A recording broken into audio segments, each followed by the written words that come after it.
Mantan Jaksa Agung Muda Tindak Pidana Khusus Febri Adriansyah melakukan upaya hukum terhadap kasus dugaan tindak pidana pencucian uang yang menjeratnya. Febri melalui tim kuasa hukum akan mengajukan 2 permohonan pra-peradilan ke Pengadilan Negeri Jakarta Selatan. 2 gugatan tersebut adalah terkait upaya paksa Kejaksaan Agung dalam penetapan tersangka dugaan TPPU dan penahanan, dan penetapan tersangka dalam dugaan korupsi dan pencucian uang, penggeledahan dan penyitaan yang dilakukan oleh Polda Metro Jaya dan atau Kortas Tipikor. Kemudian, kita tim advokat mengajukan 2 permohonan pra-peradilan.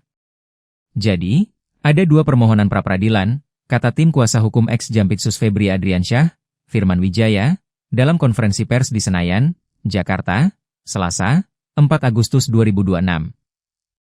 Firman mengatakan, 2 permohonan tersebut diajukan secara terpisah karena objek tindakan yang dimohonkan untuk diuji berbeda. Juga karena alasan objek dan tindakan memang diuji secara berbeda, jadi batu ujinya akan berbeda, ujar dia. Pada kesempatan yang sama, tim kuasa hukum Febri Adriansyah, Muhammad Farizi, mengatakan, permohonan 2 pra-peradilan itu dilakukan berdasarkan analisis dan ditemukan sejumlah penyimpangan. Dia mencontohkan, upaya paksa yang dilakukan Kejaksaan Agung mulai dari penerapan tersangka TPPU dan penahanan dinilai melanggar pasal 100 ayat 5 dalam KUHP. Di sana kita melihat nuansa yang sangat besar adanya pelanggaran pasal 100 ayat 5 dari KUHP untuk upaya paksa penahanan, dan upaya paksa penetapan tersangkanya kita melihat ada kaitan-kaitan dengan predicate crime-nya persoalannya di sana. Itu secara garis besarnya, kata Farizi. Sementara itu, tim kuasa hukum Febri Adriansyah, Hermawanto mengatakan, tim advokat akan mempermasalahkan kewenangan pejabat yang menandatangani surat penetapan tersangka kliennya dan kejelasan hukum dalam penetapan tersangka.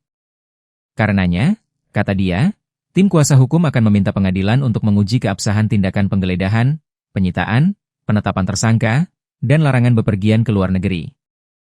Serta tindakan supervisi dan pengendalian yang dilakukan Kortas Tipikor Polri dalam pelaksanaan penggeledahan dan penyitaan serta pengambil alihan penahanan perkara dari Polda Metro Jaya, kata Hermawanto. Kemudian, tim kuasa hukum ex-Jampitsus, Febri Adriansyah menegaskan bahwa pengajuan pra-peradilan bukan merupakan upaya untuk menghindari proses hukum. Dia mengatakan, langkah ini merupakan penggunaan hak hukum yang dijamin oleh undang-undang untuk memastikan bahwa setiap tindakan aparat penegak hukum dilaksanakan sesuai dengan prinsip due process of law, kepastian hukum, perlindungan hak asasi manusia, serta asas negara hukum.